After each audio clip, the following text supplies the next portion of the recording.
सातारा जिल्ह्यात साकारल्या जाणाऱ्या नवीन महाबळेश्वर प्रकल्पाला गती देण्यासाठी नियोजन प्राधिकरण म्हणून नियुक्त केलेल्या MSRDCच्या अधिकाऱ्यांसोबत चर्चा करत उपमुख्यमंत्री एकनाथ शिंदेंनी प्रकल्पाबाबतचा आढावा घेतला।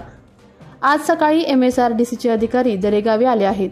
यावेळी अधिकाऱ्यांनी नवीन महाबळेश्वर प्रकल्पाबाबत उपमुख्यमंत्री शिंदेंना माहिती दिली। उपमुख्यमंत्री एकनाथ शिंदे हे 2 दिवसीय दरे दौऱ्यावर आले असून राज्यात राजकीय रणकंदन सुरू असताना एकनाथ शिंदे यांनी MSRDCच्या अधिकाऱ्यांची बैठक घेत सर्व शक्यतांना चर्चेचा पूर्णविराम दिला आहे। वाढणार सर तर प्रक्रिया उद्योग दिला आपण ना आपली कॉन्सेप्ट अशी आहे सगळ्या आवाकडूला डिमांड आणि आवाकडूला आपल्याला एक जागा असू काय मोठा आवाज होता आता ह्याच्यामध्ये आपण म्हणजे इथली आता जे काही डेव्हलपमेंट झाली डेव्हलपमेंट केली म्हणून प्रोसेसर गव्हर्नमेंट झाली उरमोडीचा परळीचा जो डॅम आहे म्हणून त्याला उरमोडी जलयात्रा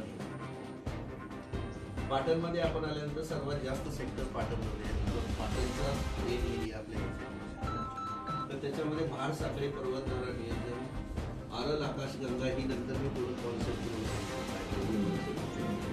कोयना जलसंपदा नियोजन सभा हेडवॉट वाल्मिकी वनसंजीवनी आणि मराठवाडी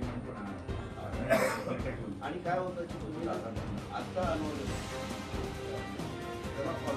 महाबळेश्वरमध्ये 30 TP आहे जावळी 31 आहे साताऱ्यात 27 आहे पाटणमध्ये। आपल्या तालुक्यातील जिल्ह्यातील बातम्या सर्वप्रथम पाहण्यासाठी आजच सातारा न्यूजला YouTube चॅनलवर सबस्क्राइब करा, लाईक करा, शेअर करा आणि बेल आयकॉन प्रेस करायला विसरू नका।